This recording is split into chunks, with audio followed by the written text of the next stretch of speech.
President Perez and Mr. Prime Minister.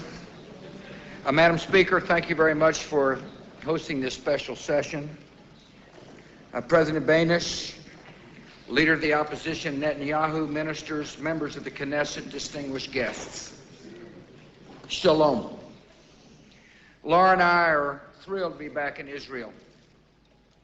We have been deeply moved by the celebrations of the past 2 days. And this afternoon, I'm honored to stand before one of the world's greatest democratic assemblies and convey the wishes of the American people with these words: Yohem HaAtzmaut Sameach.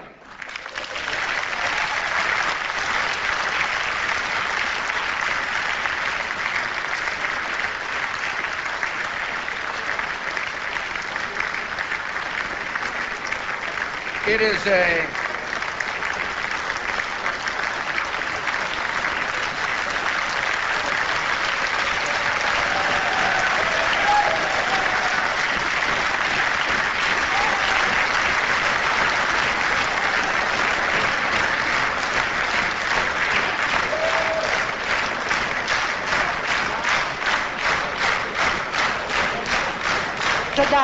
תודה רבה. חברים, גם במחיאות הכפיים, אני מבקשת גם האורחים, במידה. It's a rare privilege for the American president to speak to the Knesset. Although the Prime Minister told me there's something even rarer, to have just one person in this chamber speaking at a time. My only regret is that one of Israel's greatest leaders is not here to share this moment. He's a warrior for the ages, a man of peace, a friend. The prayers of the American people are with Ariel Sharon.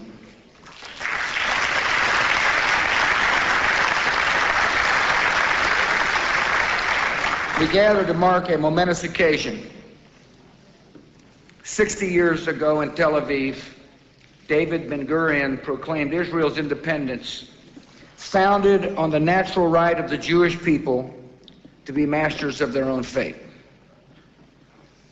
What followed was more than the establishment of a new country. It was the redemption of an ancient promise given to Abraham and Moses and David, a homeland for the chosen people, Eretz Israel.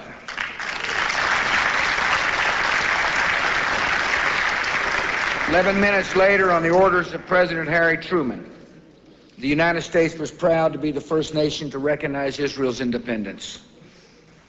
And on this landmark anniversary, America is proud to be Israel's closest ally and best friend in the world.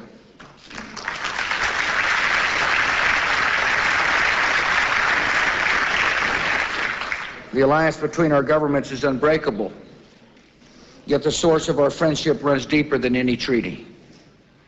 It is grounded in the shared spirit of our people, the bonds of the book, the ties of the soul. When William Bradford stepped off the Mayflower in 1620, he quoted the words of Jeremiah, "Come, let us declare in Zion the word of God."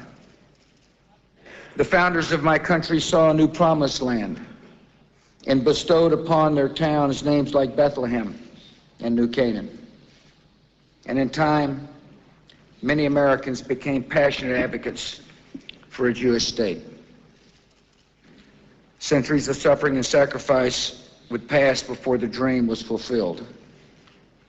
The Jewish people endured the agony of the pogroms, the tragedy of the Great War, and the horror of the Holocaust, what Elie Wiesel called the kingdom of the night. Soulless men took away lives and broke apart families. Yet they could not take away the spirit of the Jewish people, and they could not break the promise of God.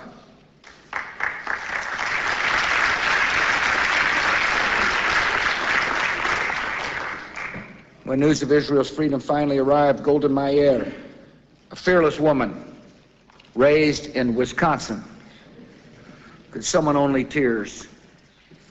She later said, "For 2,000 years we have waited for our deliverance. Now that it is here, it is so great and wonderful that it surpasses human words.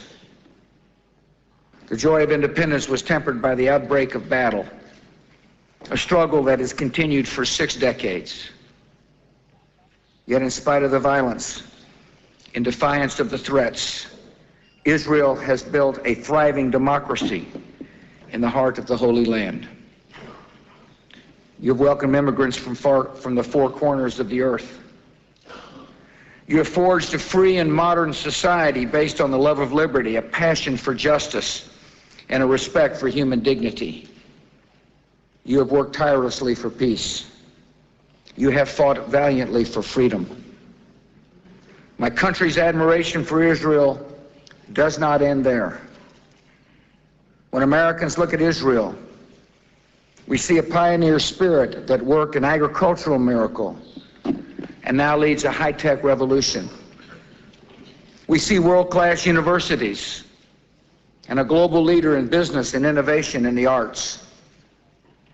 We see a resource more valuable than oil or gold, the talent and determination of a free people who refuse to let any obstacle stand in the way of their destiny. I've been fortunate to see the character of Israel up close. I've touched the Western Wall. I've seen the sun reflected in the Sea of Galilee. I have prayed at Yad Vashem. And earlier today, I visited Masada, an inspiring monument to courage and sacrifice. At this historic site, Israeli soldiers swear an oath. Masada shall never fall again. Citizens of Israel, Masada shall never fall again, and America will be at your side.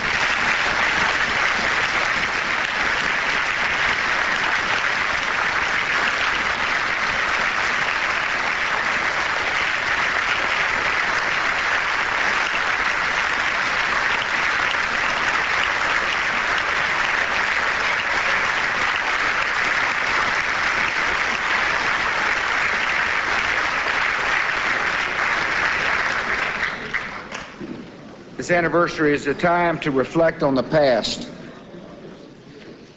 It's also an opportunity to look to the future. As we go forward, our alliance will be guided by clear principles, shared convictions, rooted in moral clarity, and unswayed by popularity polls or the shifting opinions of international elites. We believe in the matchless value of every man, woman, and child. So we insist that the people of Israel have the right to a decent, normal, and peaceful life, just like the citizens of every other nation.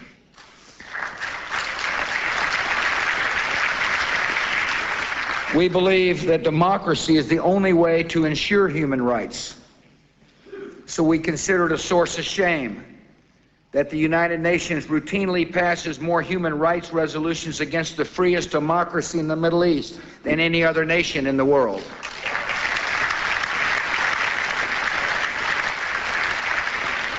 We believe that religious liberty is fundamental to a civilized society. So we condemn anti-Semitism in all forms, whether by those who openly question Israel's right to exist or by others who quietly excuse them.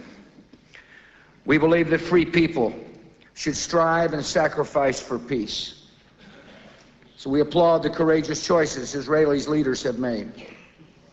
We also believe that nations have a right to defend themselves and that no nation should ever be forced to negotiate with killers pledged to its destruction.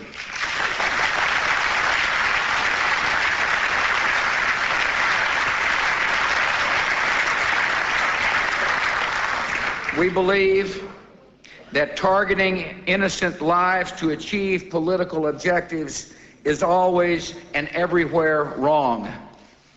So we stand together against terror and extremism, and we will never let down our guard or lose our resolve.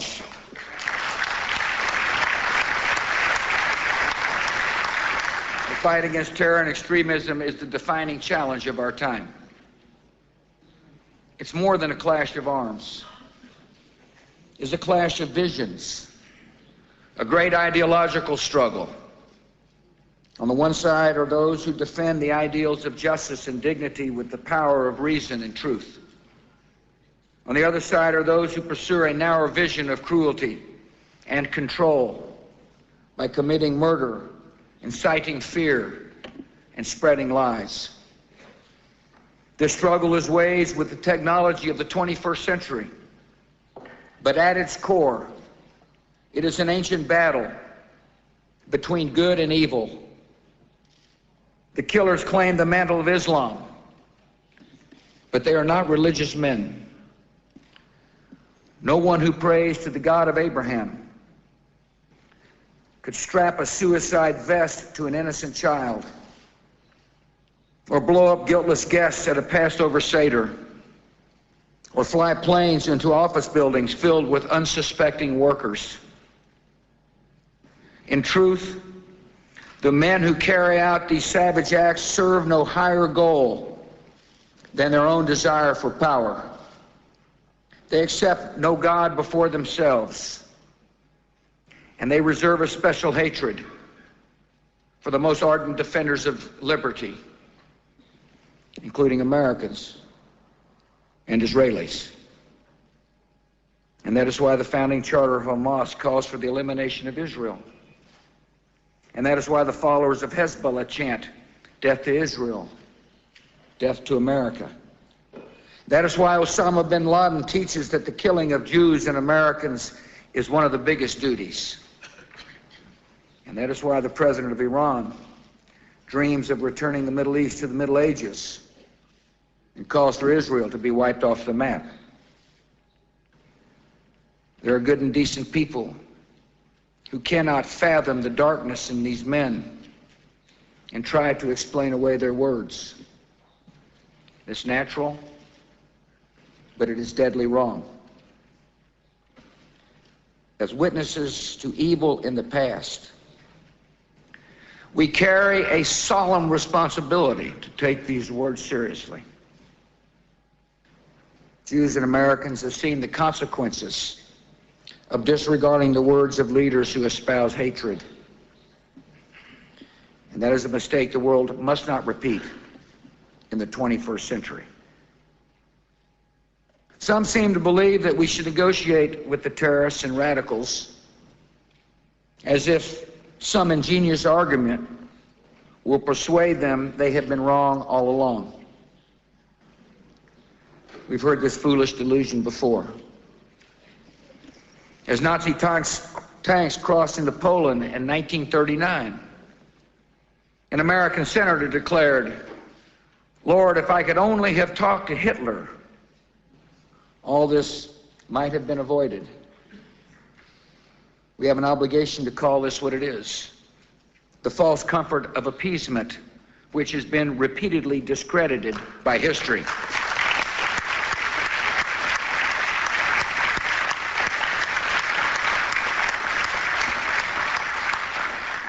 Some people suggest if the United States would just break ties with Israel, all our problems in the Middle East would go away. This is a tired argument that buys into the propaganda of the enemies of peace, and America utterly rejects it.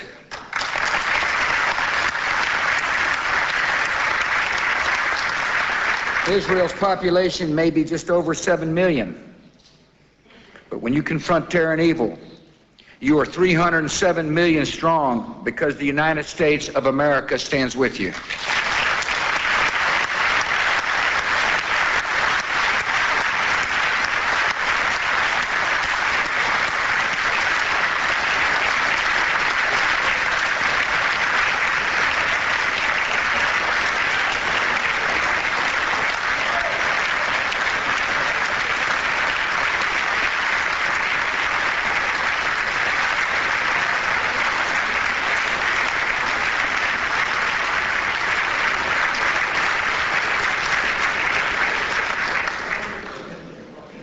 America stands with you in breaking up terrorist networks and denying the extremist sanctuary.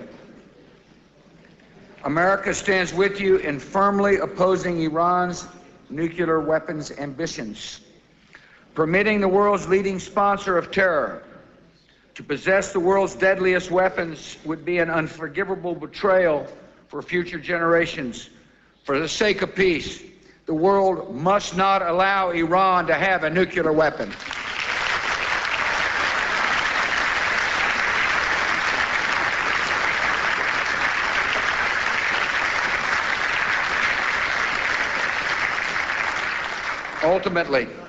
Ultimately, to prevail in this struggle, we must offer an alternative to the ideology of the extremists by extending our vision of justice and tolerance and freedom and hope.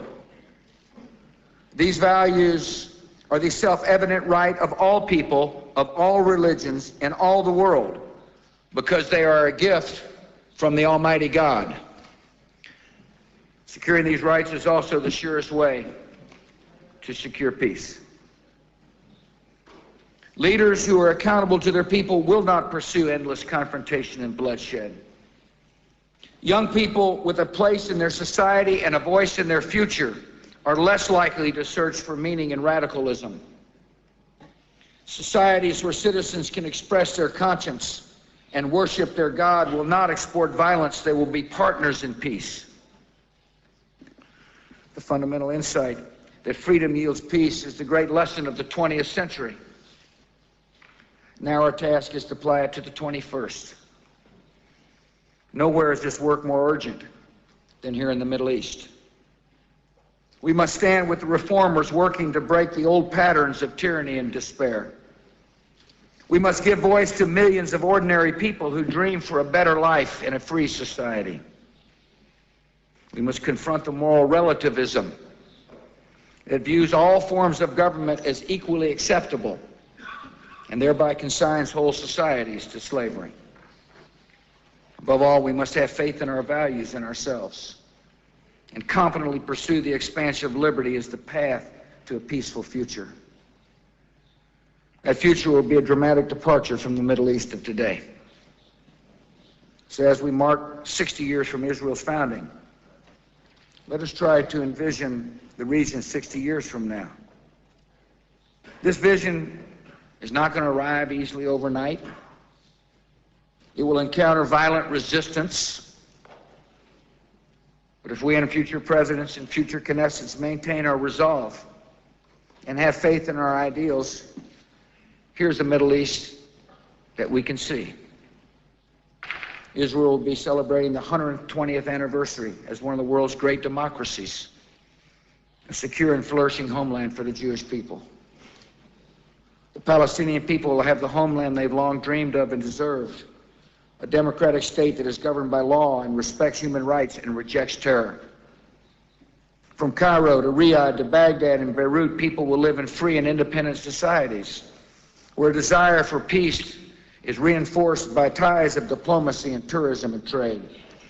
Iran and Syria will be peaceful nations with today's oppression and distant memory, and where people are free to speak their minds and develop their God-given talents. Al-Qaeda and Hezbollah and Hamas will be defeated as Muslims across the region recognize the emptiness of the terrorist vision and the injustice of their cause. Overall, the Middle East will be characterized by a new period of tolerance and integration. This doesn't mean that Israel and its neighbors will be best of friends. But when leaders across the region answer to their people, they will focus their energies on schools and jobs, not on rocket attacks and suicide bombings. With this change, Israel will open a new hopeful chapter in which its people can live a normal life. And the dream of Herzl and the founders of 1948 can be fully and finally realized. This is a bold vision, and some will say it can never be achieved. But think about what we have witnessed in our own time. When Europe was destroying itself through total war and genocide, it was difficult to envision a continent that 6 decades later would be free and at peace. when Japanese pilots were flying suicide missions into American battleships, it seemed impossible that 6 decades later Japan would be a democracy, a linchpin of security in Asia, and one of America's closest friends. And when waves of refugees arrived here in the desert with nothing, surrounded by hostile armies, it was almost unimaginable that Israel would grow into one of the freest and most successful nations on the earth. Yet each one of these transformations took place. And a future of transformation is possible in the Middle East, so long as a new generation of leaders has the courage to defeat the enemies of freedom, to make the hard choices necessary for peace, and stand firm on the solid rock of universal values. 60 years ago, on the eve of Israel's independence, the last British soldiers departing Jerusalem stopped at a building in the Jewish quarter of the old city. An officer knocked on the door and met a senior rabbi. The officer presented him with a short iron bar, the key to the Zion Gate, and said it was the first time in 18 centuries that a key to the gates of Jerusalem had belonged to a Jew. His hands trembling, the rabbi offered a prayer of thanksgiving to God, who had granted us life and permitted us to reach this day. Then he turned to the officer and uttered the words Jews had awaited for so long: "I accept this key in the name of my people." Over the past 6 decades, the Jewish people have established a state that would make that humble rabbi proud. You've raised a modern society in the Promised Land, a light unto the nations that preserves the legacy of Abraham and Isaac and Jacob. And you have built a mighty democracy that will endure forever and can always count on the United States of America to be at your side. God bless.